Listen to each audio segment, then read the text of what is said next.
Chris is with Unmanned Services Incorporated. I'll talk a little bit about what Chris is going to mention today. You know, the Lieutenant Governor jokes that she wanted to drop out of the race and be a part of the space science program.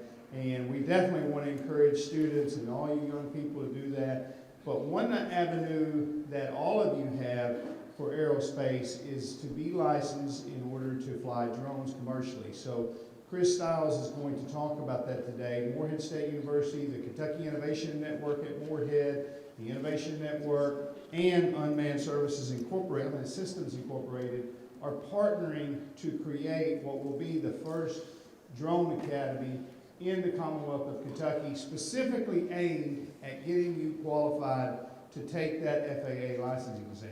Because one of the things that's coming down the pike is you will have to have a license in order to fly these drones. So this drone academy will get you prepared for that. So Chris, are you? Oh, I'm sorry. So Chris is behind me. So Chris is an old military guy, so he sneaks up on people. So Chris Stiles, thank you. Hello, everyone. I'll try to keep this pretty rapid and not drone on. Okay, so like you said, I'm Chris Stiles, filling in for Mickey. I'm an imposter today. So actually, I usually have a question that I start out with. Years ago I asked, but today I really don't have to ask this question. Now I have to ask, who hasn't heard of drones?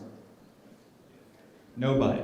You know, it's changed so much that rapidly. It's pretty crazy. So I'll go right into this. Unmanned Services Inc. We're certified exempt insured. I'll get our plug out of the way here real quick. Veteran-owned small business. We do a lot of stuff in the commercial arena, surveying, mapping, thermal inspections, even into emergency response and stuff like that for civil agencies. You can read the numbers. I'll go ahead and plug the school. Basically, we're creating a school to not just foster for the commercial space, but also for civil agencies, for first responders, to do search and rescue, firefighters. So the school will not just have a course that teaches you to get your drone license, but also courses on how to do search and rescue with a drone, how to use them to fight fires. So those will be follow-on courses that we start to offer. So what is a drone? These are definitions from the FAA, which has changed over the years quite a bit. So now a drone is an unmanned aircraft, that's technically the term for drones, that are flown from the ground basically via remote or autonomously by a pilot. And an RC aircraft is basically the same now, other than they're flown for only hobby or recreational purposes. So if you're flying it for civil or commercial purpose, you're flying a drone. If you're flying for fun, you're flying an RC airplane or model aircraft. So a little drone history. The first drones were actually in 1849. Austrians used them to try to drop bombs, and they were using blimps back then. Over the years, they were used in Civil War, Spanish-American War. They really started to see a lot of rapid development in World War I and World War II, where they went on to fixed-wing aircraft, and they weren't just trying to drop unguided as bombs, but also remotely controlled so they can dive in on targets. And then we get to today. There's been advancements over the years where we're at the global war on terrorism, and now there's just an explosion of drones, you know, from not just the US, but several other countries. You've got small drones that are launched from the palm of your hand to drones the size of a 747 airliner.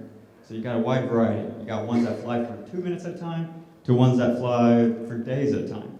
So, you know, it's very, very expansive, the rapid development of drones over these last few decades. All right, drone terminology. I'm sure you guys have seen some of these terms thrown around. Well, they're all basically, they mean the same thing. So for military drones, they're actually typically referred to as UAS, unmanned aerial systems, remotely piloted aircraft, unmanned aerial vehicle, small UAS, remotely piloted air systems, and of course everybody knows target drones. And that's actually where the term was first coined for drone, was target drones. And then the media, as of the last decade or so, they really took that drone term and put it in people's heads, especially with drone strikes.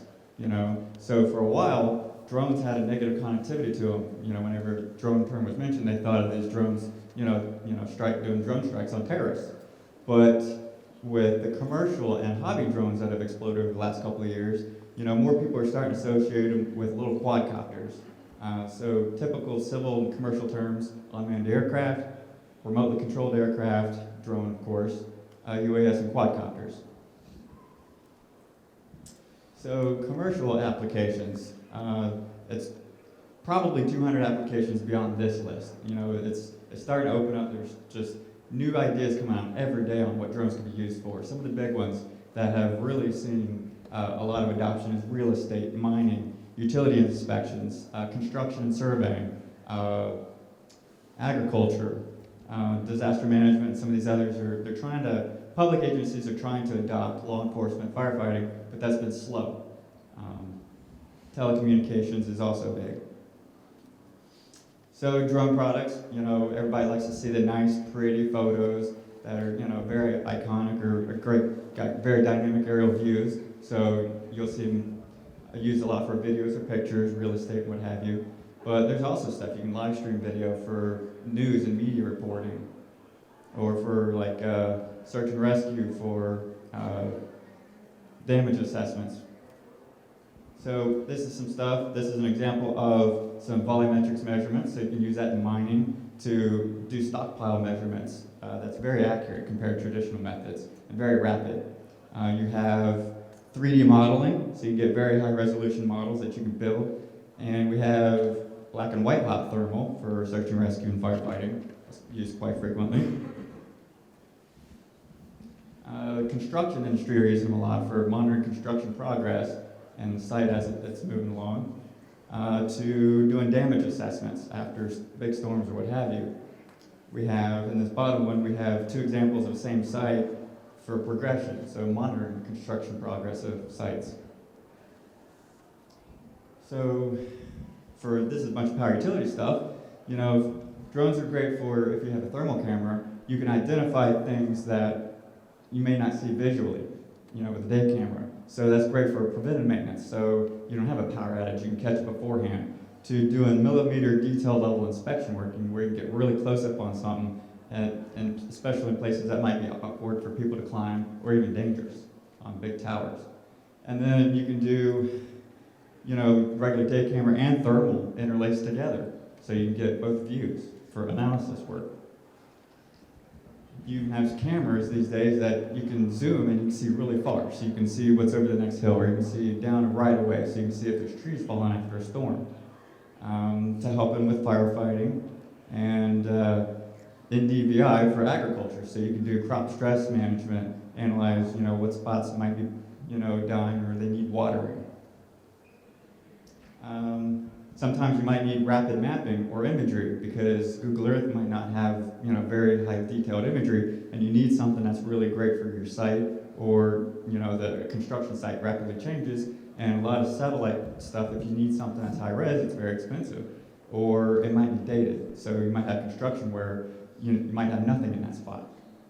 And then, of course, building thermal inspections, so you can do heat efficiency and for keeping your costs down for buildings. So drones were good, not just for commercial use, but there's lots of good uses, for the environment, analyzing environmental conditions, education, because drones translate great into other fields: robotics, computer sciences, healthcare, transporting medicines or devices out to rural areas, blood or something that, they can't get access to, especially in places like Africa or whatever, to tourism, promoting your local economy.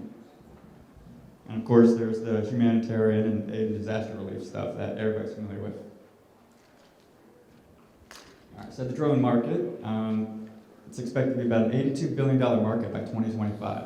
So we're seeing rapid year-over-year growth, especially now that laws are starting to get in place that basically is structured to enable commercial uses and civil uses.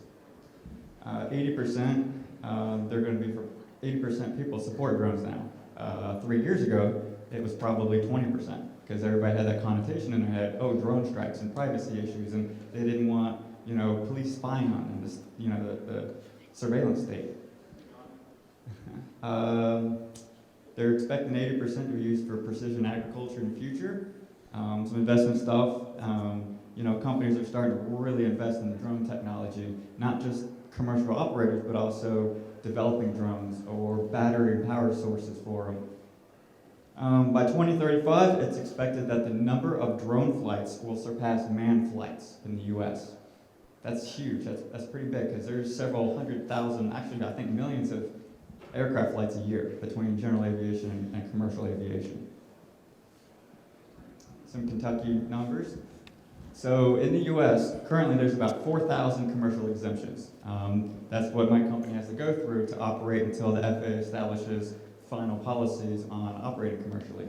So there's about 4,000 that have been approved in the US. They just started approving these about 2 years ago.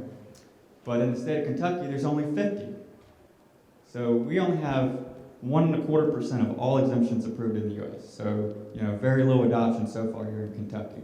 So we're also big on trying to foster the economy here in Kentucky on drones, because Kentucky's big in airspace. I'm sure you've been hearing the numbers all morning long. But in this drone sector, we're really kind of behind. These are some figures for projections from the big drone association, what they project the economy for Kentucky to be, which I think some of these numbers are going to be low.